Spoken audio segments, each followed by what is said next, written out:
नमस्कार। सोचिए आप घने देवदार के जंगलों के बीच हैं। ठंडी हवा चल रही है और आपके सामने हिमालय की चोटियों को छूती हुई एक विशालकाय मूर्ति खड़ी है। जी हाँ, आज की इस चर्चा में हम बात करने वाले हैं शिमला के बेहद शानदार और रहस्यमयी जाखू मंदिर की। यह सिर्फ एक मंदिर नहीं है, बल्कि एक ऐसा अनुभव है जहां प्राचीन पौराणिक कथाएं आज की भव्यता के साथ आकर मिल जाती हैं। अब इस नंबर पर जरा गौर कीजिए। 8040 फीट समुद्र तल से इतनी ऊंचाई पर बसा है ये पवित्र स्थल। ये विशाल संख्या खुद ही इस मंदिर के भूगोल और इसकी भव्यता को बयां कर देती है। बादलों के बीच हिमालय की इतनी ऊंचाई पर एक प्राचीन मंदिर का होना सच में किसी जादू जैसा लगता है ना। तो आज के इस सफर में हम क्या क्या जानने वाले हैं? हम बात करेंगे शिमला के इस शान के इतिहास पर, संजीवनी बूटी वाली उस पौराणिक कथा पर, भगवान के पवित्र चरण चिन्हों पर, उस 108 फुट की विशाल मूर्ति के रहस्य पर, वहां की शरारती वानर सेना पर और आज के समय में वहां पहुंचने के रास्तों पर। चलिए शुरू करते हैं। सबसे पहले बात करते हैं पहले हिस्से की, शिमला की शान, ऐतिहासिक जाखू मंदिर। अगर आप शिमला गए हैं तो द रिज तो देखा ही होगा। वहां से सिर्फ 2.5 किलोमीटर पूरब की तरफ है शिमला की सबसे ऊंची चोटी जाखू हिल, और बिल्कुल टॉप पर बसा है ये प्राचीन मंदिर।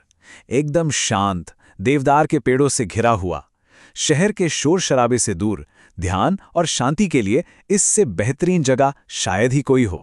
अब आते हैं उस दिलचस्प कहानी पर, संजीवनी की कथा और यक्ष ऋषि से भगवान हनुमान की मुलाकात। हम सब ने रामायण का वो किस्सा सुना है ना, जब लक्ष्मण जी मूर्छित हो गए थे। तो जब हनुमान जी संजीवनी बूटी की तलाश में आसमान से उड़ते हुए निकले तो रास्ते में उनकी नज़र इसी जाखू पर्वत पर पड़ी। वहां यक्ष ऋषि तपस्या कर रहे थे। संजीवनी का रास्ता पूछने के लिए हनुमान जी यहां रुके थे। यहां एक ट्विस्ट आता है। जाते वक्त हनुमान जी ने ऋषि से वादा किया था कि वो लौटते हुए उनसे जरूर मिलेंगे, लेकिन कालनेमी नाम के एक राक्षस ने माया जाल रच दिया। इसमें उन्हें देरी हो गई और समय बचाने के लिए हनुमान जी को अयोध्या होते हुए एक छोटा रास्ता लेना पड़ा। इधर यक्ष ऋषि उनके इंतजार में काफी व्याकुल और उदास हो गए। यहीं से जुड़ता है हमारा अगला हिस्सा, पवित्र चरण चिन्ह, यानी हनुमान जी के पैरों के निशान। तो जब हनुमान जी को पता चला कि यक्ष ऋषि उनके ना आने से इतने दुखी हैं, तो वो अचानक वहां प्रकट हुए। और पता है, उनके दर्शन देने के बाद वहां चमत्कारिक रूप से एक स्वयंभू मूर्ति प्रकट हुई, मतलब जो खुद ब खुद उत्पन्न हुई हो।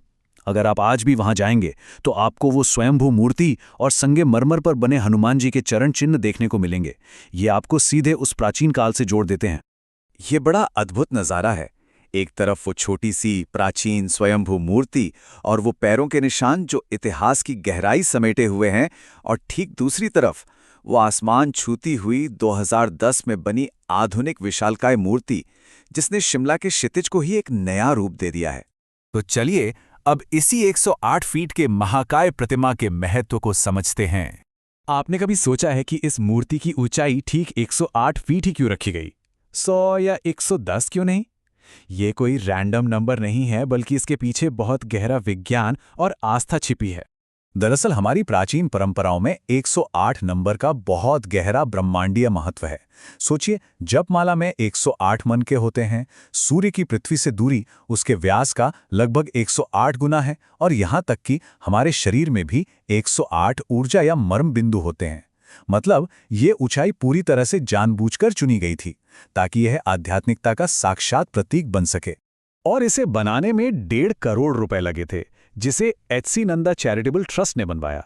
सबसे हैरान करने वाली बात यह है कि ये मूर्ति इतनी ज्यादा ऊंचाई पर स्थित है कि रियो डी जेनेरियो की मशहूर क्राइस्ट द रिडीमर स्टैचू का एल्टीट्यूड भी इसके सामने कम पड़ जाता है। हिमालय के बादलों के बीच खड़ी ये वास्तुकला सच में कमाल है। अब रुख करते हैं मंदिर के सबसे मशहूर और थोड़े शरारती हिस्से की तरफ, मंदिर की वानर सेना।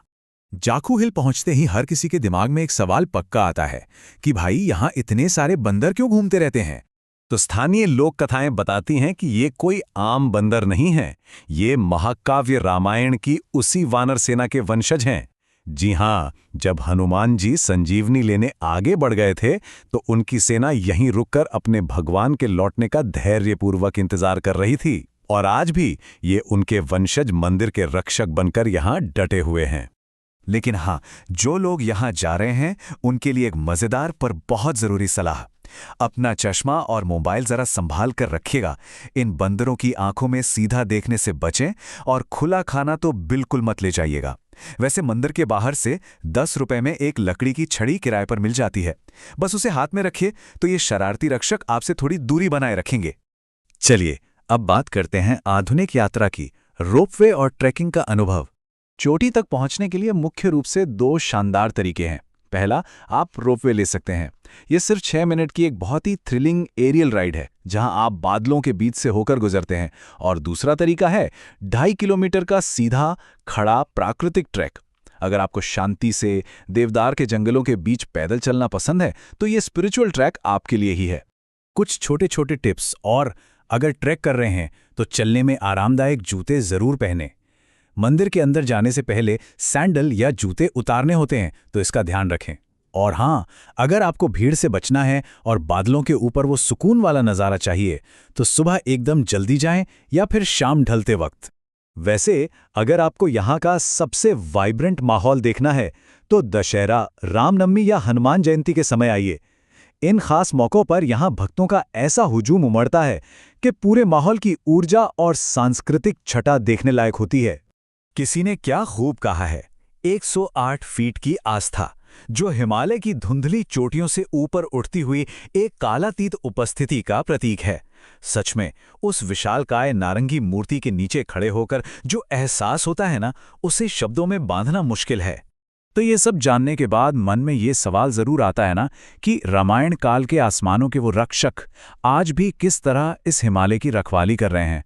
जाखू मंदिर सिर्फ एक जगह नहीं है, ये हमारे इतिहास और अटूट आस्था का एक शक्तिशाली संगम है। आज की इस चर्चा में हमारे साथ जुड़ने के लिए बहुत बहुत शुक्रिया। मिलते हैं अगली बार एक और नई और दिलचस्प कहानी के साथ।